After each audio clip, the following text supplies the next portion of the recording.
ಎಲ್ಲ ಮಾಧ್ಯಮ ಮಿತ್ರರಿಗೂ ಈ ಪತ್ರಿಕಾಗೋಷ್ಠಿಗೆ ಸ್ವಾಗತವನ್ನು ಕೊಡ್ತಾ, ಇವತ್ತಿಗೆ ಜೂನ್ 1 ಮಳೆಗಾಲ ಪ್ರಾರಂಭ ಆಗೋದಕ್ಕಿಂತ ಮುಂಚೆ ಈ ಜೂನ್ 1 ಮಳೆಗಾಲ ಪ್ರಾರಂಭ ಆಗೋದಕ್ಕಿಂತ ಮುಂಚೆ ಜಿಲ್ಲಾಡಳಿತ ವತಿಯಿಂದ, ಜಿಲ್ಲಾ ಪಂಚಾಯತ್ ವತಿಯಿಂದ ಮತ್ತು ಬೇರೆ ಬೇರೆ ಇಲಾಖೆಗಳ ವತಿಯಿಂದ ತೆಗೆದುಕೊಂಡಿರುವಂತಹ ಕ್ರಮಗಳ ಬಗ್ಗೆ ಎಲ್ಲರನ್ನು ಒಂದು ಮಾಹಿತಿ ಕೊಟ್ಟು ಅಲ್ಲಿ ಮುಂದೆ ಆಗಿರುವಂತಹ ಒಂದು ಸಲಹೆ ಸೂಚನೆಗಳನ್ನು ಕೂಡ ಇವತ್ತು ಪತ್ರಿಕಾಗೋಷ್ಠಿಯಲ್ಲಿ ನಾವು ತಗೊಂಡು ಮುನ್ನಡೆಯಬೇಕು ಅಂತ. ಈಗ ನಮಗೆಲ್ಲ ಗೊತ್ತಿರೋ ಹಾಗೆ ಮೇ 28 ಅಂತ ಮುಂಗಾರಿನ ಒಂದು ಮುನ್ಸೂಚನೆ ಇತ್ತು, ಆದರೆ ಅದು ಇವಾಗ ಜೂನ್ 4 ಅಂತ ಇದಾಗಿದೆ. ಸೊ ಕೇರಳಕ್ಕೆ ಇನ್ನು ಇದಾಗಿರೋದ್ರಿಂದ ಕೇರಳ ಬಂದು 2 ದಿನದ ನಂತರ ಮಂಗಳೂರಿನ ಒಂದು ಪ್ರದೇಶಕ್ಕೆ ಮುಂಗಾರು ವಾಡಿಕೆ. ಇವಾಗ ಇತ್ತೀಚಿನ ವರದಿಯ ಪ್ರಕಾರ ನಾವು ಮಹಾನಗರ ಪಾಲಿಕೆನ ಫಸ್ಟ್ ತಗೊಂಡ್ರೆ ನಮ್ಮ 60 ವಾರ್ಡ್ಸ್ ಏನಿದೆ ಮಹಾನಗರ ಪಾಲಿಕೆಯಲ್ಲಿ ಕಳೆದ ಪ್ರತಿ ವರ್ಷದಂತೆ ಪ್ರತಿ ವಾರ್ಡ್ ಕೂಡ ಒಂದು ಇನ್ಸಿಡೆಂಟ್ ಕಮಾಂಡರ್ಸ್ ಅಂತ ನಾವು ಮಾಡಿರ್ತೀವಿ. ನಾರ್ಮಲಿ ಇಂಜಿನಿಯರ್ಸ್ ನಾವು ಪ್ರತಿ ವಾರ್ಡ್ಗೆ ಕೂಡ ಹೋಗುವುದು ಅಂತ ನೋಡ್ತೀವಿ. ಕೆಲವರಿಗೆ ಮಲ್ಟಿಪಲ್ 4-5 ವಾರ್ಡ್ ಇಂಜಿನಿಯರ್ಸ್ ಬರುವಂತದ್ದು. ಗ್ರಾಮ ಪಂಚಾಯತಿಯಲ್ಲಿ ಆಯಾ ಗ್ರಾಮ ಪಂಚಾಯತಿಯ PDOs, panchayat development officers incident commanders ಆಗಿರ್ತಾರೆ. ಮತ್ತೆ ಸ್ಥಳೀಯ ಸಂಸ್ಥೆಗಳಲ್ಲಿ ಮಹಾನಗರ ಪಾಲಿಕೆ ಹೊರತುಪಡಿಸಿ 13 ಸ್ಥಳೀಯ ಸಂಸ್ಥೆಗಳಿದೆ. ಆಯಾ ಸ್ಥಳೀಯ ಸಂಸ್ಥೆಗಳ ಕಮಿಷನರ್ಸ್ ಮತ್ತೆ ಚೀಫ್ ಆಫೀಸರ್ಸ್ ಇದಕ್ಕೆ ಇನ್ಸಿಡೆಂಟ್ ಕಮಾಂಡರ್ಸ್ ಆಗಿರ್ತಾರೆ. ಬೇಸಿಕಲಿ ಇನ್ಸಿಡೆಂಟ್ ಕಮಾಂಡರ್ಸ್ ನ ಮುಖ್ಯವಾಗಿರುವಂತಹ ಕಾರ್ಯ ಏನು ಅಂತ ಹೇಳಿದ್ರೆ, ಮಳೆಗಾಲದಲ್ಲಿ ಆಗುವಂತಹ ಅನಾಹುತನ ತಪ್ಪಿಸುವಂತ ಕಾರ್ಯ ಅಥವಾ ಏನೇನು ಕಾರ್ಯಕ್ರಮನ ಹಮ್ಮಿಕೋಬೇಕು ಆ ರೀತಿ ಒಂದು, ಮತ್ತೆ ಅಕಸ್ಮಾತ್ ಯಾವುದೋ ಒಂದು ಫ್ಲಡಿಂಗ್ ಆಗಿರ್ಬೋದು, ಲ್ಯಾಂಡ್ ಸ್ಲೈಡ್ ಆಗಿರ್ಬೇಕಾದ್ರೆ ಆದ್ರೆ ಅಲ್ಲಿ ಕ್ಲಿಯರ್ ಮಾಡುವಂತ ಒಂದು ಅವಶ್ಯಕತೆ ಇರುವಂತ ಕೆಲಸಗಳನ್ನ ಮಾಡೋದಕ್ಕೆ ಸಂಪೂರ್ಣ ಅಧಿಕಾರನ ಈ ಇನ್ಸಿಡೆಂಟ್ ಕಮಾಂಡರ್ಸ್ ಕೊಟ್ಟಿರ್ತೀವಿ. ಅಧಿಕಾರದ ಜೊತೆ ಅವರಿಗೆ ಅವಶ್ಯಕತೆ ಇರುವ ಅನುದಾನವನ್ನು ನಮ್ಮ ತಾಲೂಕಿಗೆ ಈಗಾಗಲೇ ನಾವು ರಿಲೀಸ್ ಮಾಡಿದ್ದೀವಿ. ಅವಶ್ಯಕತೆ ಇದ್ದರೆ ಇನ್ನೂ ಕೂಡ ನಾವು ಮಾಡೋದಕ್ಕೂ ಕೂಡ ನಮ್ಮಲ್ಲಿ ಅನುದಾನ ಇದೆ. ಇವತ್ತಿಗೆ ಇನ್ಸಿಡೆಂಟ್ ಕಮಾಂಡರ್ಸ್ ಕುರಿತು ಏನ್ ನಾವು ಮಾಡ್ತೀವಿ ಇದನ್ನಾಗಲೇ ನಾವು ಸಾರ್ವಜನಿಕವಾಗಿ ಪ್ರಚಾರವನ್ನು ಪಡಿಸ್ತಾ ಇದ್ವಿ. ಇವತ್ತಿನ ಈ ಪತ್ರಿಕಾಗೋಷ್ಠಿ ಆದ್ಮೇಲೆ ಕಾಲಾನುಕೂಲ ಒಂದು ಪಟ್ಟಿ ಕೂಡ ಕೊಡ್ತೀವಿ, ಯಾರ್ಯಾರು ಇನ್ಸಿಡೆಂಟ್ ಕಮಾಂಡರ್ಸ್ ಅಂತ ಇದ್ದಾರೆ ಅವ್ರದ್ದು ಮತ್ತೆ ಅವರ ಫೋನ್ ನಂಬರ್ಸ್ ಕೂಡ, ಎಲ್ಲಾ ಇನ್ಸಿಡೆಂಟ್ ಕಮಾಂಡರ್ಸ್ ಫೋನ್ ನಂಬರ್ಸ್ ಕೂಡ ತಮಗೆ ಇವಾಗ ನಾವು ನೀಡ್ತಾ ಇದ್ದೀವಿ. ಜೊತೆಗೆ ನಮ್ಮಲ್ಲಿ ಇನ್ಸಿಡೆಂಟ್ ಕಮಾಂಡರ್ಸ್ ಜೊತೆಗೆ 24/7 ಅಂದ್ರೆ 24/7 ನಮ್ಮ as usual June, July, August 3 ತಿಂಗಳು ಕೂಡ 8 ಗಂಟೆಗಳ ಪಾಳಿಯಲ್ಲಿ ದಿನಕ್ಕೆ 3 ಅಧಿಕಾರಿಗಳ ಒಂದು ನೇತೃತ್ವದಲ್ಲಿ ನಮ್ಮ 24/7 ಕಾರ್ಯಕ್ರಮಗಳಾಗುತ್ತೆ. ಜಿಲ್ಲಾ ಮಟ್ಟದಲ್ಲಿ ಇಲ್ಲಿ ಒಂದು ಇರುತ್ತೆ, ಜಿಲ್ಲಾ ಪಂಚಾಯತಿಯಲ್ಲೂ ಕೂಡ ಒಂದು ಇರುತ್ತೆ, ಕಾರ್ಪೊರೇಷನ್ ಅಲ್ಲೂ ಕೂಡ ಇರುತ್ತೆ. ಮುಖ್ಯವಾಗಿ 3 ತಾಲೂಕು ಹಂತದಲ್ಲಿ ತಾಲೂಕು ಪಂಚಾಯತ್ ಮತ್ತೆ ತಾಲೂಕು ತಹಶೀಲ್ದಾರ್ ಆಫೀಸ್ ಅಲ್ಲಿ ಕೂಡ ಇರುತ್ತೆ. ಕೆಲವೊಂದ್ ಕಡೆ ಅವಶ್ಯಕತೆ ಬಿದ್ದರೆ ನಾವು ಹೋಗಿ ಮಟ್ಟದಲ್ಲೂ ಕೂಡ ಮಾಡೋದಕ್ಕೆ ಈ ಸರಿ ಅವಕಾಶ ಮಾಡಿಕೊಟ್ಟಿದ್ದೀವಿ. ಪ್ರತಿಯೊಂದು ಗ್ರಾಮ ಪಂಚಾಯತಿಯಲ್ಲೂ ಕೂಡ PDO ಮತ್ತೆ ಸೆಕ್ರೆಟರಿ ಜೊತೆಗೆ ನಮ್ಮ VA ಮತ್ತೆ ಗ್ರಾಮ ಸಹಾಯಕ ಮತ್ತು ಹೋಬಳಿ ಮಟ್ಟದಲ್ಲಿ RIO ಅವರ ಮೊಬೈಲ್ ಕೂಡ ಜನರು ಸಂಪರ್ಕಿಸಿ ಅವರಿಗೆ ಆಗಬಹುದಾದಂತ ತೊಂದರೆ ಮತ್ತೆ ಆಗಿರುವಂತಹ ಮಾಡಬಹುದು. ಈ ಸರಿ ನಾವು ಒಂದು ಸೆಪರೇಟ್ ಪ್ರಯೋಗ ಅಂತಾನೆ ಹೇಳ್ಬೋದು. ಲಾಸ್ಟ್ ಟೈಮ್ ನನಗೆ ಬರುವಂತ ಬಹಳಷ್ಟು ಕಾಲ್ ರಾತ್ರಿ 2 ಗಂಟೆ 3 ಗಂಟೆ ಲೈಟ್ ಬರ್ತಿರ್ತಾರೆ. ಪಂಚಾಯತ್ PDO ಫೋನ್ ಎತ್ತೋದಿಲ್ಲ, ನಮ್ಮ VA ಫೋನ್ ಎತ್ತೋದಿಲ್ಲ, ಅಥವಾ ತಾಲೂಕಲ್ಲಿ ಯಾರು ಹೋಗಿದ್ದು ಹೋಗಿಲ್ಲ ಅಂತ ಬಹಳಷ್ಟು ಬರೋದು. ಮಧ್ಯರಾತ್ರಿ ಫೋನ್ ಎತ್ತಲೇ ಇರುವಂತದ್ದು, ಕೆಲವೊಂದ್ಸರಿ ಮಲಗಿರ್ಬೋದು, ಕೆಲವೊಂದ್ಸರಿ ನಾಟ್ ವಿಸಿಬಲ್ ಆಗಿರ್ಬೋದು. ಈ ತರ ಎಲ್ಲ ಇದ್ದಂತ ಸಮಯದಲ್ಲಿ ಆಗಬಾರ್ದು ಅಂತ ಹೇಳಿ ನಾವು ಅಂತ ಇದರಲ್ಲಿ ರಾತ್ರಿ ಹೊತ್ತು 24/7 ಕಾಲ್ ಡೈವರ್ಟ್ ಮಾಡೋದಕ್ಕೆ ಒಂದು ಸೂಚನೆ ಕೂಡ ಕೊಟ್ಟಿದ್ವಿ. ಒಟ್ಟಿನಲ್ಲಿ ಯಾರಿಗೆ ಕಾಲ್ ಮಾಡಿದ್ರು ಕೂಡ ಯಾರಾದ್ರೂ ಒಬ್ರು ಆ ಕಾಲ್ ನ ರಿಸೀವ್ ಮಾಡಬೇಕು, ಅವ್ರಿಗೆ ಆಗುವಂತ ಸಮಸ್ಯೆನ ಫಸ್ಟ್ ಆಲಿಸಿ ತಕ್ಷಣ ಕನ್ಸರ್ನ್ಗೆ ಆ ಒಂದು ಮೆಸೇಜ್ ಕಳಿಸಬೇಕು ಅನ್ನೋ ಒಂದು ಉದ್ದೇಶ ಇದರಲ್ಲಿರುವಂತದ್ದು. ಅದೇ ರೀತಿ 115 ಕಾಳಜಿ ಕೇಂದ್ರ ಇವಾಗ ನಾವು ಆಗ್ಲೇ ಈ 9 ತಾಲೂಕಲ್ಲೂ ಕೂಡ ನಾವು ನಿಗದಿ ಮಾಡಿದ್ವಿ. ಈ ಕಾಳಜಿ ಕೇಂದ್ರದಲ್ಲಿ ಏನೇನು ಇರಬೇಕು ಅಂತ ನಮಗೆ ಸ್ಟ್ಯಾಂಡರ್ಡ್ ಆಪರೇಟಿಂಗ್ ಪ್ರೊಸೀಜರ್ ರೀತಿ ಇರ್ತದೆ.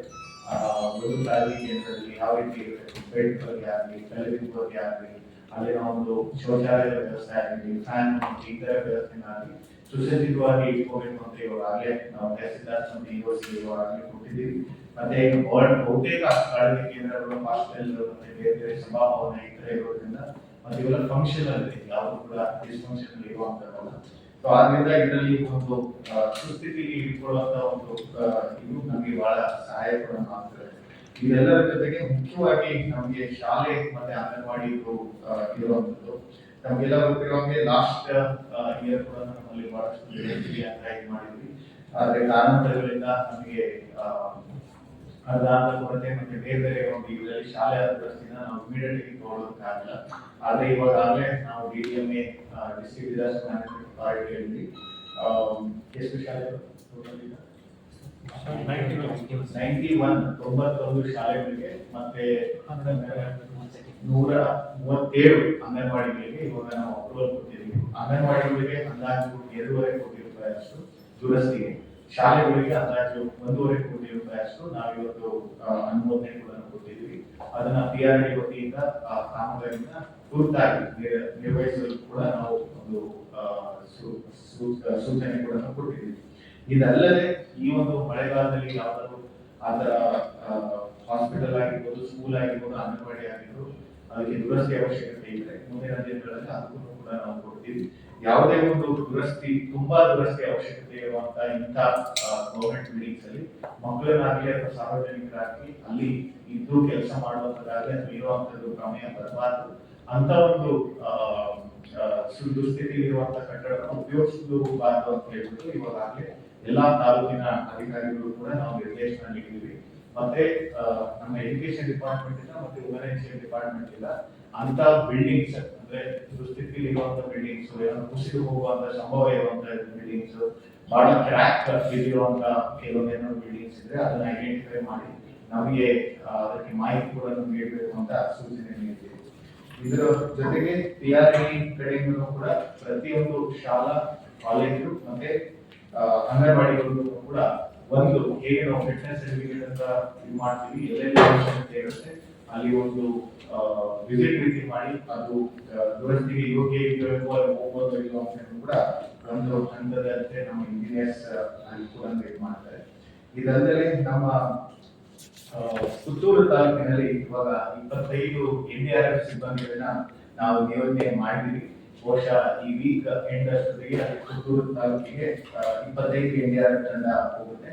ಅದ್ರ ಜೊತೆಗೆ 10 SDRF ಸಿಬ್ಬಂದಿ ಕೂಡ ಸುಬ್ರಹ್ಮಣ್ಯಗೆ ಹೋಗುವಂತ ಒಂದು ಸೊ NDRF ಮತ್ತು SDRF ನ ಒಟ್ಟು ಸೇರಿ 35 ಸಿಬ್ಬಂದಿಗಳ ಒಂದು ತಂಡ ಪುತ್ತೂರು ಮತ್ತೆ ಸುಬ್ರಹ್ಮಣ್ಯದಲ್ಲಿ ನೆಕ್ಸ್ಟ್ ಮುಂದಿನ 3 ತಿಂಗಳು ಅಲ್ಲಿ ಸ್ಟೇಷನ್ ಇರುತ್ತೆ. ಸೊ ಜೊತೆಗೆ ರಕ್ಷಣಾ ಕಾರ್ಯಕ್ಕೆ ನಿರ್ವಹಿಸಲು ಬೇಕಾಗಿರುವಂತಹ ಎಲ್ಲ ಎಕ್ವಿಪ್ಮೆಂಟ್, ಅದು ಫಾರೆಸ್ಟ್ ಡಿಪಾರ್ಟ್ಮೆಂಟ್ ಇರ್ಬೋದು, ಫೈರ್ ಡಿಪಾರ್ಟ್ಮೆಂಟ್ ಇರ್ಬೋದು, ಅಥವಾ ನಮ್ಮ ಸ್ಥಳೀಯ ಸಂಸ್ಥೆಗಳಿಗೆ ಇರ್ಬೋದು, ಅವ್ರಿಗೆಲ್ಲರೂ ಬೋರ್ಡ್ ಕಟ್ಟರ್, ಚೈನ್ ಸಾ, ಲೈಫ್ ಜಾಕೆಟ್ ಇರುವಂತದ್ದು, JCB ಯಂತ್ರ, ಮತ್ತೆ ಟಿಪ್ಪರ್ ಮತ್ತೆ ಕ್ರೇನ್ ಎಲ್ಲೆಲ್ಲಿ ಅವಶ್ಯಕತೆ ಇದೆ ಇದನ್ನ ತಯಾರಿ ಬೇಸಿಸ್ ಅಲ್ಲಿ ನಾವು ಉಪಯೋಗಿಸಿಕೊಂಡು ಅಂದ್ರೆ ಕಾರ್ಯಗಳನ್ನ ಮಾಡೋದಕ್ಕೆ ನಾವು ಈಗಾಗಲೇ ಅನುಮೋದನೆ ನೀಡಿದ್ವಿ. ಸೊ ಭೂಕುಸಿತ ಆಗುವಂತ ಪ್ರದೇಶಗಳು ಎಲ್ಲೆಲ್ಲಿ ಇದೆ ನಾವು ಕಳೆದ ಸಾಲಿನಲ್ಲೇ ಅವನ್ನೆಲ್ಲ ಐಡೆಂಟಿಫೈ ಮಾಡಿ ಸರ್ಕಾರದಿಂದ ಅದಕ್ಕೆ ಅನುದಾನ ಕೂಡ ನಾವು ಬಂದಿರುವ ಕೆಲವು ಬಹಳಷ್ಟು ಕಡೆ ಕೆಲಸ ಕೂಡ ನಡೀತಾ ಇದೆ. ಇದಲ್ಲದೆ ಹೆಚ್ಚು ಬೇಕಾಗಿರೋದು ನ್ಯಾಷನಲ್ ಹೈವೇ ಇರ್ಬೋದು, 169 ಇರ್ಬೋದು, 275 ಇರ್ಬೋದು, ಈ ಎಲ್ಲ ಕಡೆ ಎಲ್ಲೆಲ್ಲಿ ಭೂಕುಸಿತ ಆಗೋ ಸಂಭವ ಇದೆ ಅದನ್ನು ಕೂಡ ಐಡೆಂಟಿಫೈ ಮಾಡಿ ಅಲ್ಲಿ ಒಂದು ಬೋರ್ಡ್ಸ್ ಹಾಕುವಂತದ್ದಾಗಲಿ, ಸೈನ್ ಬೋರ್ಡ್ಸ್ ಹಾಕುವಂತದ್ದಾಗಲಿ ಅಥವಾ ಅವಶ್ಯಕತೆ ಇದ್ದರೆ ಟ್ರಾಫಿಕ್ ಡೈವರ್ಷನ್ ಮಾಡುವಂತದ್ದನ್ನು ಕೂಡ ಕ್ರಮ ತಗೊಳ್ಳೋದಕ್ಕೆ ನಾವಾಗಲೇ PWD, PRD, ನಮ್ಮ KRID, NHPWD ಮತ್ತು NHAI ಜೊತೆಗೆ PMGSY ಅಧಿಕಾರಿಗಳನ್ನು ಕೂಡ ನಾವು ನಿರ್ದೇಶನ ಇವಾಗಲೇ ನೀಡಿದ್ದೀವಿ. ಮಳೆ ಅಂತ ಬಂದಾಗ ನಮಗೆ ಬಹಳಷ್ಟು ಕಡೆ ನಿಂತ ನೀರು ನಿಂತು ಸ್ವಲ್ಪ ಡೆಂಗು, ಚಿಕನ್ಗುನ್ಯಾ, ಮಲೇರಿಯಾ ಇಂಥ ರೋಗಗಳು ಹರಡಬಾರದು ಅಂತ ಹೇಳಿ ಇವಾಗಲೇ ನಾವು ಆರೋಗ್ಯ ಅಧಿಕಾರಿಗಳ ಜೊತೆ ಒಂದು ಹಂತದಲ್ಲಿ ಮೀಟಿಂಗ್ ಕೂಡ ಮಾಡಿದ್ವಿ. ಒಂದು IC ಆಕ್ಟಿವಿಟೀಸ್ ನಾವೇನು ನಮ್ಮ ಸರ್ವೇಲೆನ್ಸ್ ಟೀಮ್ ಇಂದ, ಆರೋಗ್ಯ ಅಧಿಕಾರಿಗಳ ಒಂದು ಸರ್ವೇಲೆನ್ಸ್ ಟೀಮ್ ಇಂದ ಆಗುತ್ತೆ, ಅದನ್ನ ಮೊದಲನೇ ಹಂತದಲ್ಲಿ ಜೂನ್ ತಿಂಗಳಲ್ಲೇ ಹೆಚ್ಚು ನಾವು ಮಾಡಿ ಅದನ್ನ ಒಂದು ಜನರಿಗೂ ಕೂಡ ಮನವರಿಕೆ ಮಾಡುವಂತ ಒಂದು ಸಾರ್ವಜನಿಕ ಪ್ರಕಟಣೆ ಕೂಡ ನೀಡಲು ನಿರ್ದೇಶನ ನೀಡಲಾಗಿದೆ. ಜೊತೆಗೆ ನಮಗೆಲ್ಲ ತಿಳಿದಿರೋ ಹಾಗೆ ಜೂನ್ ಮತ್ತೆ ಜುಲೈ ತಿಂಗಳಲ್ಲಿ ವೋಟಿಂಗ್ ರೆಸ್ಟ್ರಿಕ್ಷನ್ ಕೂಡ ಎಲ್ಲ ನಮ್ಮ 3 ಕೋಸ್ಟಲ್ ಜಿಲ್ಲೆಯ ಇಲಾಖೆ ಆದೇಶ ಕೂಡ ಆಗಿದೆ. ಅದನ್ನು 10 HP ಗಿಂತ ಹೆಚ್ಚು ಇರುವಂತ ಬೋಟ್ಗಳು ಸಮುದ್ರಕ್ಕೆ ಹೋಗದಲ್ಲಿ ನಾವು ಆಗಲೇ ನಿರ್ಬಂಧ ಕೂಡ ಹೇರಿದ್ದೀವಿ. ಜೊತೆಗೆ ನಮ್ಮಲ್ಲಿ ಬಹುತೇಕ ಕಿಂಡಿ ಅಣೆಕಟ್ಟುಗಳು ಏನಿದೆ ಆ ಗೇಟ್ಗಳಲ್ಲಿ ಕಸ ಅಥವಾ ಮರದ ದಿಮ್ಮೆ ಅಥವಾ ಏನೇ ಒಂದು ತುಂಬಿಕೊಂಡಿದ್ರು ಕೂಡ ಅದನ್ನ ಇಮಿಡಿಯೇಟ್ ಕ್ಲಿಯರ್ ಮಾಡಬೇಕು ಅಂತ ನಾವು MI ಅಧಿಕಾರಿಗಳಿಗೆ ಸೂಚನೆ ನೀಡಿದ್ವಿ. ಅದಕ್ಕೆ ಒಂದು ಕಾರ್ಯಪ್ರವೃತ್ತಿಗಳು ಕೂಡ ಆಗಿದ್ದಾರೆ. ಅದೊಂದಲ್ಲ, ಪ್ಲಾಸ್ಟಿಕ್ಸ್ ಆಗಲಿ ಬೇರೆ ಇತರಾಗಲಿ ಯಾವುದೇ ಒಂದು ಇಟ್ಕೊಂಡಿದ್ರು ಕೂಡ ಅದನ್ನ ಇಮಿಡಿಯೇಟ್ ಆಗಿ ಸಂಗ್ರಹವಾದಂತೆ ಕ್ಲಿಯರ್ ಮಾಡಿ ಅಂತ ನಾವು ನಮ್ಮ ಹಂತದಲ್ಲಿ ನಿರ್ದೇಶನ ನೀಡಿದ್ದೀವಿ. ಜೊತೆಗೆ ಇವಾಗೆಲ್ಲ ಪ್ರವಾಸಿಗರ ಒಂದು ಏನಿದೆ ಮಾರ್ಸೂರಲ್ಲೂ ಕೂಡ ಜಾಸ್ತಿ ಸುಬ್ರಹ್ಮಣ್ಯ, ಕಡಬ, ಸೂರ್ಯ, ಕಡಬ ಮತ್ತೆ ಬೆಳ್ತಂಗಡಿ ತಾಲೂಕಲ್ಲಿ ಚಾರಣಕ್ಕೆ ಅಂತ ಬರುವಂತ ಒಂದು ಪ್ರವಾಸಿಗರದ್ದು ಒಂದು ರಿಸ್ಟ್ರಿಕ್ಷನ್ ಕೂಡ ಇವಾಗ ಫಾರೆಸ್ಟ್ ಅಧಿಕಾರಿಗಳ ಜೊತೆ ನಾವು ಒಂದು ಮೀಟಿಂಗ್ ಮಾಡಿ ಅಂತ ಎಲ್ಲೆಲ್ಲಿ ಟ್ರೆಕ್ಕಿಂಗ್ ಸ್ಪಾಟ್ಸ್ ಇದೆ ಅದನ್ನ ಒಂದು ಅವಶ್ಯಕತೆ ಬಿದ್ದಾಗ ರೆಸ್ಟ್ರಿಕ್ಟ್ ಕೂಡ ಮಾಡಬೇಕು ಅಂತ ನಾವು ಹೇಳ್ತೀವಿ. ಹೆಚ್ಚು ಮಳೆ ಬಂದಾಗಂತೂ ಕಂಪ್ಲೀಟ್ ಅಲ್ಲಿ ಟ್ರೆಕ್ಕಿಂಗ್ ಬ್ಯಾನ್ ಮಾಡಬೇಕು ಅಂತ ಕೂಡ ನಾವು ನಿರ್ದೇಶನ ನೀಡಿದ್ವಿ. ಜೊತೆಗೆ ಈ ಸರಿ ಟ್ರೆಕ್ಕಿಂಗ್ ಹೋದವರು ಎಷ್ಟು ಜನ ಹೋಗಿದ್ದಾರೆ, ಎಷ್ಟು ಜನ ಬಂದಿದ್ದಾರೆ ಅನ್ನೋದನ್ನು ಕೂಡ ಕಡ್ಡಾಯವಾಗಿ ನಾವು ಗ್ರಾಮ ಪಂಚಾಯತಿ ಹಂತದಲ್ಲಿ ಅಥವಾ ನಮ್ಮ ಫಾರೆಸ್ಟ್ ಡಿಪಾರ್ಟ್ಮೆಂಟ್ ನಡೆಸಿದ್ರೆ ಅಂತ ಹಂತದಲ್ಲೂ ಕೂಡ ಒಂದು ರಿಜಿಸ್ಟರ್ ಮೇಂಟೈನ್ ಮಾಡೋದಕ್ಕೆ ನಾವು ಸ್ಟ್ರಿಕ್ಟ್ ಆಗಿ ನಿರ್ದೇಶನಗಳನ್ನು ನೀಡಿದ್ದೀವಿ. ಜೊತೆಗೆ ಎಲ್ಲ ಪ್ರವಾಸಿ ತಾಣಗಳಲ್ಲಿ ಎಲ್ಲೆಲ್ಲಿ ನದಿಗಳು ಇರುತ್ತೆ ಮತ್ತೆ ಸಮುದ್ರ ತೀರದಲ್ಲೂ ಕೂಡ ಸಮುದ್ರಕ್ಕೆ ಇಳಿಯೋದಾಗಿ ಮತ್ತೆ ನದಿ ಇಳಿಬಾರ್ದು ಅಂತ ಹೇಳಿ ಒಂದು ಸೂಚನಾ ಫಲಕಗಳನ್ನ ಇವಾಗ ಆನ್ಲೈನ್ ಮಾಡಿಸಿ ಡಿಸ್ಪ್ಲೇ ಮಾಡಬೇಕು ಅಂತ ಕೂಡ ಹೇಳಿದ್ವಿ. ಇನ್ನ ಬರುವ ದಿನಗಳಲ್ಲಿ ಅದು ಕಡ್ಡಾಯವಾಗಿ ಕೂಡ ನಾವು ಇಂಪ್ಲಿಮೆಂಟ್ ಮಾಡ್ತೀವಿ. ಜೊತೆಗೆ ಈ ರೆಡ್ ಅಲರ್ಟ್ ಅಂತ ನಾವು ಯಾವಾಗ ಘೋಷಣೆ ಮಾಡ್ತೀವಿ, ಕೆಲವೊಂದು ಪ್ರವಾಹ ಪೀಡಿತ ಪ್ರದೇಶ ಅಂತ ನಮ್ಮ ಜಿಲ್ಲೆಯಲ್ಲಿ ತಾಲೂಕು ಮಟ್ಟದಲ್ಲಿ ನಾವು ಇದು ಮಾಡಿದ್ವಿ. ಅವರಿಗೆಲ್ಲ ಕಾಳಜಿ ಕೇಂದ್ರಕ್ಕೆ ಹೋಗೋದಕ್ಕೆ ನಾವು ಪ್ರೇರೇಪಿಸಬೇಕು. ಮತ್ತೆ ಯಾರ್ಯಾರು ಅಕಸ್ಮಾತ್ ಹೋಗೋದಿಲ್ಲ ಅವರಿಗೆ ಅಲ್ಲಿ ಏನೇನು ಸುಸಜ್ಜಿತವಾಗಿ ನಾವು ವ್ಯವಸ್ಥೆ ಮಾಡಲು ಸಾಧ್ಯ ಆಗುತ್ತೆ ಅದನ್ನ ತಾಲೂಕು ಆಡಳಿತದಿಂದ ಮುಂಚೆನೆ ಮಾಡಬೇಕು ಅಂತ ಕೂಡ ನಾವು ಹೇಳಿದ್ದೀವಿ. ಜೊತೆಗೆ ಈ 24/7 ಏನು ನಾವು ಕಾಲ್ ಸೆಂಟರ್ ಇದು ಮಾಡಿದ್ವಿ, ಇಲ್ಲಿ ಬರುವಂತಹ ಕರೆಗಳು ಪ್ರತಿದಿನ ಜಿಲ್ಲಾಡಳಿತಕ್ಕೆ ಬರುತ್ತೆ. ಅಲ್ಲಿ ಬಂದಿರುವಂತದ್ದು ಮತ್ತೆ ನಾವು ತಗೊಂಡಿರುವಂತ ನಮ್ಮ ಕಡೆಯಿಂದ ಆಗಿರುವಂತ ಕೆಲಸ ಕೂಡ ಅದು ಒಂದು ಕಂಪ್ಲೈನ್ಸ್ ರೀತಿ ತಾಲೂಕು ಮಟ್ಟದಿಂದ ನಮಗೆ ಬೇಕಾಗ್ತದೆ.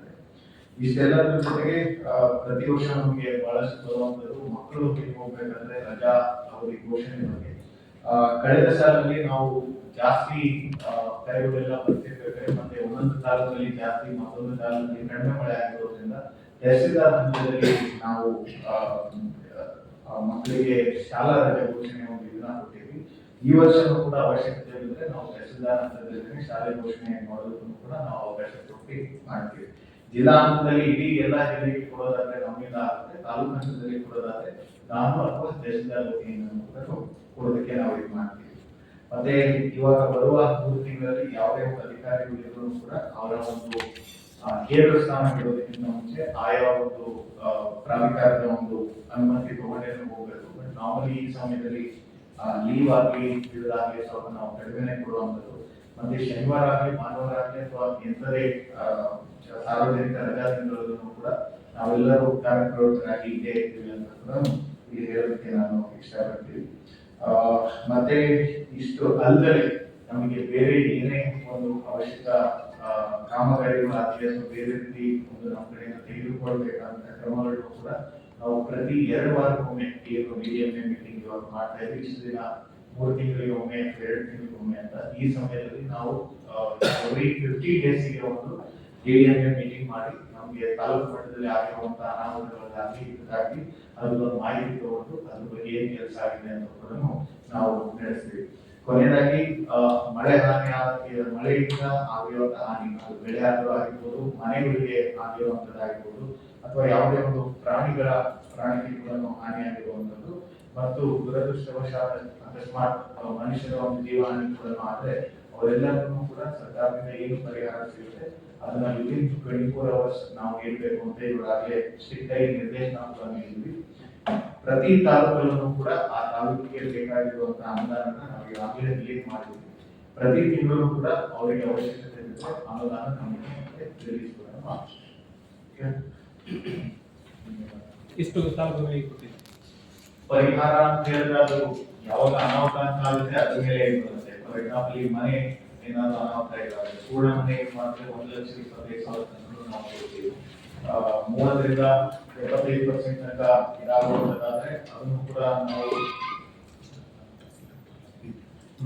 ಅದನ್ನು ಕೂಡ ಅವಾಗ ನಾವು ತಹಸೀಲ್ದಾರ್ ಹಂತದಲ್ಲಿ ರಿಲೀಸ್ ಮಾಡ್ತೀವಿ. ಸೊ ಬೇಸ್ಡ್ ಆನ್ ಎಷ್ಟು ದುರಸ್ತಿಗೆ ಅವಶ್ಯಕತೆ ಇದೆ ನಮ್ಮ ಒಂದು ಸಿಸ್ಟಮ್ ಇರೋದ್ರಿಂದ ನಾವು ಕೊಡ್ತೀವಿ. ಜೊತೆಗೆ ಇವತ್ತಿಗೆ ತಹಸೀಲ್ದಾರ್ ಹಂತದಲ್ಲಿ ಎಲ್ಲ ನಾವು ಸೇರಿಸಿ 9 ತಾಲೂಕಿಂದ 3,25,00,000 ಇವಾಗಲೇ ನಮ್ಮಲ್ಲಿ ಲಭ್ಯ ಇದೆ.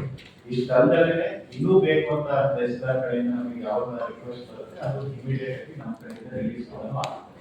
ಬೇಸಿಕಲಿ ಏನೇ ಇದು ಮಾಡಿದ್ರು ಕೂಡ ಪ್ರಾಣ ಹಾನಿ ಅಥವಾ ಏನಾದರೂ ಒಂದು ಇದು ಮಾಡೋದ್ರಿಂದ ಅದನ್ನ 24 ಅವರ್ಸ್ ಒಳಗಡೆ ನಾವು ಕೊಡಬೇಕು ಅನ್ನೋ ಒಂದು ಇರುವಂತದ್ದು. ಮನೆಗಳಲ್ಲೆಲ್ಲ ಇಂಜಿನಿಯರ್ ಹೋಗಿ ಸರ್ಟಿಫೈ ಮಾಡಿ ಒಂದ್ಸರಿ ಕೊಡ್ತಾರೆ. ಅದಕ್ಕೆ ಮುಂದಿನ ಅಥವಾ ನಮ್ಮ ಹಂತದಲ್ಲಿ ಇನ್ಫ್ರಾಸ್ಟ್ರಕ್ಚರ್ ಸರ್, ಈಗ ಈ ಲ್ಯಾಂಡ್ ಸ್ಲೈಡ್ ಸ್ಪಾಟ್ಸ್ಗಳು, ಹೈ ರಿಸ್ಕ್ ಸ್ಪಾಟ್ಸ್ಗಳನ್ನು ಎಷ್ಟು ಐಡೆಂಟಿಫೈ ಮಾಡಿ ಟೋಟಲಿ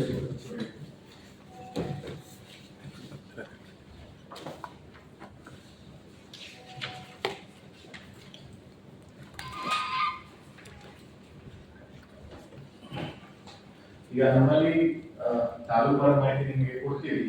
ಓವರಾಲ್ ಜಿಲ್ಲಾ ಮಾಹಿತಿ ಅಂತ ಹೇಳಿದ್ರೆ ಪ್ರವಾಹ ಪ್ರದೇಶ ಅಂತ ನಾವು ಅಂದ್ರೆ ಆ ಪ್ರದೇಶ 1 ಗ್ರಾಮನಾದ್ರೂ ಆಗಿರ್ಬೋದು, 1 ಪಂಚಾಯತ್ನಾದ್ರೂ ಆಗಿರ್ಬೋದು. ಆ ರೀತಿ ನೋಡಿ 92 ಪ್ರದೇಶಗಳನ್ನ ನಾವು ಇವಾಗಲೇ ಮಾಡಿದ್ದೀವಿ. ಹೈಯೆಸ್ಟ್ ಇರುವಂತದ್ದು ಬೆಳಗಾವಿ 32, ಲೋಯೆಸ್ಟ್ ಇರುವಂತದ್ದು ಉಳ್ಳಾದಲ್ಲಿ 3 ಕಡೆ ನಾವು ಪ್ರವಾಹ ಪೀಡಿತ ಪ್ರದೇಶ ಅಂತ ನಿಗದಿ ಮಾಡಿದ್ದೀವಿ. ಸಂಭವನೀಯ ಭೂಕುಸಿತ ಪ್ರದೇಶ ಅಂತ ಹೇಳಿ ಈಗ ಈ ಭೂಕುಸಿತ ಪ್ರದೇಶಗಳು ನಾವು ಒಂದು ಅಂದಾಜು ಮೇಲೆ ಮಾಡ್ಬೋದು ಹೊರತು ಇಲ್ಲಿ ಭೂಕುಸಿತ ಆಗೇ ಆಗುತ್ತೆ ಅಂತ ನಾವು ಹೇಳ್ಕೊಡಲ್ಲ. ಇದನ್ನ ಬಿಟ್ಟು ಕೂಡ ಬೇರೆ ಕಡೆ ಆಗಬಹುದು. ಸೊ ಅದನ್ನು ಕೂಡ ನಾವು ಇದು ಮಾಡಲ್ಲ. ಬಟ್ ನಮಗೆ ಅನಿಸಿರುವಂತ ಒಂದು ಇದು ನಮ್ಮ ಜಿಯಾಲಜಿಕಲ್ ರಿಪೋರ್ಟ್ ಮತ್ತೆ ಇಂಜಿನಿಯರ್ಸ್ ರಿಪೋರ್ಟ್ ವತಿಯಿಂದ 88 ಕಡೆ ಭೂಕುಸಿತ ಸಂಭವನೀಯ ಪ್ರದೇಶ ಅಂತ. ಅದರಲ್ಲೂ ಬೆಳ್ತಂಗಡಿಯಲ್ಲಿನೇ ನಮ್ಗೆ ಜಾಸ್ತಿ ಐಡೆಂಟಿಫೈ ಆಗಿರುವಂತದ್ದು 35, ಕಡಿಮೆ ಆಗಿರುವಂತದ್ದು ಪುತ್ತೂರಲ್ಲಿ 3 ಕಡೆ ನಾವು ಭೂಕುಸಿತ ಸಂಭವನೀಯ ಪ್ರದೇಶ ಅಂತ ಐಡೆಂಟಿಫೈ ಮಾಡಿದ್ವಿ. ಸರ್, ಮತ್ತೆ ಕಳೆದ ಸಲ ಭೂಕುಸಿತದಿಂದ 4 ಜನ ಮಂಜುನಾಥ್ ಎಲ್ಲಿ ಭೂಕುಸಿತ ಮಂಜುನಾಥ್ ಟೋಟಲ್ 4 ಜನ. ಈ ಸಲ ಈ ಲ್ಯಾಂಡ್ ಸ್ಲೈಡ್ ಆಗೋ ಒಂದು ಪ್ರದೇಶ ಇದೆ, ಐಡೆಂಟಿಫೈ ಮಾಡಿದ್ದಾರೆ. ಇಲ್ಲಿರುವ ಜನರ ಬೇರೆ ಕಡೆ ಶಿಫ್ಟ್ ಮಾಡೋದ್ರ ಬಗ್ಗೆ ಏನಾಗಿದೆ? ಈಗ ನೀವು ಬರೋದಕ್ಕಿಂತ ಮುಂಚೆ ನಾವು ಅದನ್ನೇ ನಿರ್ದೇಶನ ನೀಡ್ತಾ ಇದ್ದೀವಿ. ಹೌದೇ, ಕೆಲವೊಂದು ಕಡೆ, ಎಲ್ಲಾ ಕಡೆ ಇಲ್ಲ, ಕೆಲವೊಂದು ಕಡೆ ಮನೆಗಳು ಕೆಳಗಡೆ ಇರುವಂತದ್ದಿದೆ. ಕಪ್ಪಲಲ್ಲಿ ಅಂತ ಏನ್ ಹೇಳ್ತೀವಿ, ಅಲ್ಲಿ ಭೂಕುಸಿತ ಆದ್ರೆ ಕೆಳಗಡೆ ಮನೆಗಳಿಗೆ ಡ್ಯಾಮೇಜ್ ಆಗುತ್ತೆ ಅಂತ ಪ್ರದೇಶದಲ್ಲಿ ಐಡೆಂಟಿಫೈ ಮಾಡಿ ಕಾಳಜಿ ಕೇಂದ್ರ ಅಥವಾ ಅವರ ಒಂದು ರಿಲೇಷನ್ಸ್ ಮನೆಗೆ ಹೋಗೋದಕ್ಕೆ ನಾವು ಪ್ರೇರೇಪಿಸಬೇಕು ಅಂತ ಇದು ಮಾಡಿರುವಂತದ್ದು. ಒಂದು ತಹಸೀಲ್ದಾರ್ ಮತ್ತೆ ಇಒ ಕೂಡ ಹೇಳ್ತಾ ಇದ್ದು ಬಹಳಷ್ಟು ಜನ ಅವ್ರು ಬಿಡೋದಿಲ್ಲ. ನಾವು ಇಲ್ಲೇ ನಾವು ಅನ್ನೋದೊಂದು ಅಟ್ಯಾಚ್ಮೆಂಟ್ ಇರುತ್ತೆ. ನಮ್ಗೆ ಇನ್ನೊಂದು ಏನಾದ್ರೆ ಅವ್ರಿಗೆ ಜಮೀನೆಲ್ಲ ಅಲ್ಲೇ ಇರುತ್ತೆ, ಅವ್ರು ಹೋದ್ರೆ ಅವ್ರ ಜಮೀನಿಗೆ ಏನಾಗುತ್ತೆ ಅನ್ನೋದು ಇರುತ್ತೆ ಅಂತ ಹೇಳಿ. ಸೊ ಇದು ವೆರಿ ಸ್ವಲ್ಪ ಸೆನ್ಸಿಟಿವ್ ಇದು. ಅಂತ ಒಂದು ಇರೋ ಕಡೆ ಎಸಿನ ಮತ್ತೆ ತಹಸೀಲ್ದಾರ್ಸ್ ಎಲ್ಲ ಕರೆಸಿ ಅವ್ರನ್ನ ಮನವೊಲಿಸಿ ಅಲ್ಲಿಂದ ನಾವು ಶಿಫ್ಟ್ ಮಾಡಬೇಕು ಅಂತ ಇದು ಮಾಡಿದ್ವಿ. ಆದ್ರ ಪ್ರದೇಶ ಕೂಡ ತಾಲೂಕು ಹಂತದಲ್ಲಿ ನಾವು ಐಡೆಂಟಿಫೈ ಮಾಡಿದ್ವಿ ಕೆಲವೊಂದು ಕಡೆ. ಸೊ ಅಂತ ಅನಾಹುತ ಆಗದೆ ಇವನ್ ಬೈ ಫೋರ್ಸ್ ನಾವು ಮಾಡಬೇಕನ್ನೋದು ಕೂಡ ನಾವು ತಹಸೀಲ್ದಾರ್ಸ್ಗೆ ಅವರಲ್ಲಿ ನಾವು ಅಧಿಕಾರನ ನೀಡಿದ್ದೀವಿ. ಸರ್, ಈಗ ರೆಡ್ ಅಲರ್ಟ್ ಸಂದರ್ಭದಲ್ಲಿ ಪ್ರತಿದಿನ ಶಾಲೆಗೆ ಘೋಷಣೆ ಮಾಡೋದ್ರಲ್ಲಿ ಏನು ತಪ್ಪಿಲ್ಲ. ಇವನ್ ನಾವು ಇದನ್ನು ಕೂಡ ಮುಂಚಿತವಾಗಿ ಮಾಡ್ತೀವಿ. ಈಗ ನಾವು 12 ಗಂಟೆ ತನಕ ನಾರ್ಮಲಿ ನನ್ನ ಹಂತದಲ್ಲಿ ಇರುವಂತದ್ದು ಮಧ್ಯರಾತ್ರಿ 12 ಗಂಟೆ. ಅವಾಗ ಎಷ್ಟೊಂದ್ಸರಿ ಬರುತ್ತೆ, ಸಂಜೆಯಿಂದ ಶುರುವಾಯಿತು, ಮಧ್ಯರಾತ್ರಿ ಅಷ್ಟೊತ್ತಿಗೆ ಬಂದು 2-3 ಗಂಟೆ ಅಷ್ಟೊತ್ತಿಗೆ ಮಳೆ ನಿಂತು ಹೋಗುತ್ತೆ. ಬೆಳಿಗ್ಗೆ ಹೊತ್ತು ಮಳೆ ಬರದೇ ಇರೋದಕ್ಕೆ ಇದ್ದರೆ ಪ್ರಕಾರ ಅವಾಗ ನಾವು ರಜೆ ಘೋಷಣೆ ಮಾಡೋದ್ರಲ್ಲಿ ಅರ್ಥ ಇರುತ್ತೆ. ಬಟ್ ಬೆಳಿಗ್ಗೆ ಹೊತ್ತು 3 ಗಂಟೆಯಿಂದ ಶುರುವಾಗಿ 6, 7, 8, 9 ಗಂಟೆ ತನಕ ಮಳೆ ಬರ್ತಾ ಇದ್ರೆ ದಟ್ ಈಸ್ ಆಕ್ಚುಲಿ ಪ್ರಾಬ್ಲಮ್. ಆ ಸಮಯದಲ್ಲಿ ನಾವು ಮಾಡ್ತೀವಿ. ಮತ್ತೆ ಕೆಲವೊಂದ್ಸರಿ ರೆಡ್ ಅಲರ್ಟ್ ಇದ್ದಾಗ ಯೋಚನೆ ಮಾಡೋದೇ ಇಲ್ಲ, ಹಿಂದಿನ ದಿನನೇ ಜಿಲ್ಲಾಧಿಕಾರಿ ಬಗ್ಗೆ ಏನಾದ್ರೆ ನಮ್ಮೊಂದಿಗೆ ನಾವು ಕ್ಲಿಯರ್ ಮಾಡ್ತೀವಿ. ಕೆಲವೊಂದ್ಸರಿ ರೆಡ್ ಅಲರ್ಟ್ ಇರೋದಿಲ್ಲ, ಆರೆಂಜ್ ಅಲರ್ಟ್ ಇರೋದಿಲ್ಲ, ಅಂದ್ರೂ ಸಿಕ್ಕಾಪಟ್ಟೆ ಮಳೆ ಬಂದಿರುತ್ತೆ. ಲಾಸ್ಟ್ ಟೈಮ್ ನಾವು ಸೂರ್ಯ ಭಾಗದಲ್ಲಿ ನೋಡ್ತೀವಿ, ಬೆಳಗಂಗೆ ಪುತ್ತೂರು ಭಾಗದಲ್ಲೆಲ್ಲ ರೆಡ್ ಅಲರ್ಟ್ ಇರಲಿಲ್ಲ, ಬಟ್ ಅವಾಗ ಸುಮಾರು ಮಳೆ ಬಂದಿತ್ತು. ಸೊ ಅಂತ ಸಮಯದಲ್ಲಿ ನಾವು ತಹಸೀಲ್ದಾರ್ಗೆ ಅಧಿಕಾರ ಕೊಡೋದು, ನಿಮ್ಮ ತಾಲೂಕಲ್ಲಿ ಮಳೆ ನೋಡ್ಕೊಂಡು ಆದಷ್ಟು ಬೇಗ ಅಟ್ಲೀಸ್ಟ್ ಒಂದು 2-3 ಗಂಟೆ ಮುಂಚೆ ಏನಾದರೂ ನೀವು ರಜೆ ಘೋಷಣೆ ಮಾಡಿ ಎಲ್ಲ SDMC ಅವರಿಗೆ ಅದನ್ನ ಪಾಸ್ ಆನ್ ಮಾಡಬೇಕು. ಸರಿ, ಕಾಲ್ ಫಾರ್ವರ್ಡಿಂಗ್ ಕೇಳಿದ್ರೆ ವಿಡಿಯೋ ಕಾಲ್ ಫಾರ್ವರ್ಡ್ ಮಾಡಲಿಕ್ಕೆ ಅದು ಯಾವ ನಂಬರ್ ಅಂದ್ರೆ? ಈಗ ಪಿಡಿಒಗಳ ನಂಬರ್ ಏನಿರುತ್ತೆ ಅದನ್ನ ನಾವು ತಾಲೂಕು ಹಂತದಲ್ಲಿ ಮತ್ತೆ ಆಯಾ ಗ್ರಾಮ ಚಾವಡಿ ಮತ್ತು ಪಂಚಾಯತಿಯ ಡಿಸ್ಪ್ಲೇ ಮಾಡ್ತೀವಿ. ಎಷ್ಟೊಂದ್ಸರಿ ಏನಾಗುತ್ತೆ, ಪಿಡಿಒಸ್ಗಳ ನಂಬರ್ ಸಿಗೋದಿಲ್ಲ ಅಂತ ಲಾಸ್ಟ್ ಟೈಮ್. ಪಿಡಿಒಸ್ ಅಂತಾನೆ ಅಲ್ಲ, ಪಿಡಿಒಸ್ ಆಗಲಿ, ಡಿ ಆಗಲಿ, ಅಂದ್ರೆ ಲೋಕಲ್ ನಮ್ಮ ಅಧಿಕಾರಿಗಳ ನಂಬರ್ ಸಿಗೋದಿಲ್ಲ ಅಂತ. ಲಾಸ್ಟ್ ಟೈಮ್ ಮೆಸ್ಕಾಮ್ ಅಧಿಕಾರಿಗಳು ಇತ್ತು, ಅವಾಗಲೂ ಕೂಡ ನಾನು NGO ಹತ್ರ ಮಾತಾಡಿ ಇದಕ್ಕೆ ಏನಾದ್ರು ಮಾಡಬೇಕು ಅಂತ ಹೇಳಿ ನಾವು ಸೆಪರೇಟ್ ಹೆಲ್ಪ್ಲೈನ್ ಮಾಡಿಸಿದ್ವಿ. ಸೊ ಅದಕ್ಕೆ ಈ ಸರಿ ನಾವು ಏನು ಹೇಳೋದು, ಇವನ್ ನಂದೇ ಕೂಡ ಇದಾದ್ರೂ ಕೂಡ ನಂದು ಸಿಗ್ಲಿಲ್ಲ ಅಂತ ಹೇಳಿದ್ರೆ ನಮ್ದು 24/7 ಏನು ನಮ್ದು ಇರುತ್ತೆ ಅಲ್ಲಿ ಕಾಲ್ ಹೋಗ್ಬೇಕು, ಅಲ್ಲಿ ಏನು ಇಶ್ಯೂ ಇದೆ ಅಂತ ಅವ್ರು ನೋಟ್ ಮಾಡ್ಕೊಂಡು ನಾವಲ್ಲಿ ನಮಗೆ ಹೇಳ್ಬೇಕು. ಈ ಒಂದು ಇದನ್ನ ಈ ಸರಿ ಇಲ್ಲ ನಾವು ಪ್ರಾರಂಭಿಸಿರೋದು. ಅದು 24/7 ಅವರು ಫಾರ್ವರ್ಡ್ ಮಾಡಬೇಕು ಅಂತ ಹೇಳಿದ್ವಿ, ಆ ಥರ ಮಾಡಿದೆ. ಯಾಕಂದ್ರೆ ಕೆಲವೊಂದ್ಸರಿ ಸ್ವಿಚ್ ಆಫ್ ಆಗಿರ್ಬೋದು, ಅಥವಾ ನೆಟ್ವರ್ಕ್ ಇಲ್ಲದೆ ಇರ್ಬೋದು, ಅಥವಾ ಮನೇಲಿ ಇಟ್ಕೊಂಡು ಏನೋ ಸೈಲೆಂಟ್ ಅಲ್ಲಿ ಮಲ್ಕೊಂಡಿರ್ಬೋದು, ಇವನೇ ಯಾವ ರೀತಿ ಹೇಗೆ ಆಗುತ್ತೆ ಅಂತ ಆ ಸಮಯದಲ್ಲಿ ಕಾಲ್ ಅಟ್ಲೀಸ್ಟ್ ಡೈವರ್ಟ್ ಮಾಡಿದ್ರೆ ಆ 24/7 ಹೋಗುತ್ತೆ. ಅವ್ರು ಅಟ್ಲೀಸ್ಟ್ ಅವ್ರಿಗೆ ಏನು ಕಷ್ಟ ಇದೆ ಅಂತ ಆಲೋಚಿಸ್ತಾರೆ ಮತ್ತು ಅದನ್ನ ಇನ್ಫಾರ್ಮೇಶನ್ ನಮಗೆ ಪಾಸ್ ಆಗ್ತದೆ. ಸರ್, ಈಗ ಪುತ್ತೂರು ಮತ್ತೆ ಸುಳ್ಳಿ ಆ ಭಾಗದಲ್ಲಿ ಜಾಸ್ತಿ ಇತ್ತು, ಅದಕ್ಕೆ ಅಲ್ಲಿ ಲೈಟ್ನಿಂಗ್ ಅರೆಸ್ಟ್ ಏನಾದರೂ ಹಾಕುವ ಬಗ್ಗೆ ನೋಡಿ ಅಂತ ಹೇಳಿ ಹಿಂದೆ ಕೆಲವು ಸಜೆಷನ್ಸ್ ಬಂದಿತ್ತು. ಆಮೇಲೆ ಒಂದು ಜಸ್ಟ್ ಒಂದು ಪ್ಲಾನ್ ಕೂಡ ಮಾಡಿದ್ದು, ಅದು ಮುಂದೆ ಹೋಗಿಲ್ಲ. ಅದೇನಾದರೂ ತಗೊಳ್ಳೋ ಆಯ್ತಾ ಮುಂದೆ ಪ್ರಪೋಸಲ್ ಗೌರ್ಮೆಂಟ್ ಕಳಿಸಿದ್ದು ಏನು ಪ್ರಪೋಸಲ್ ಇತ್ತು?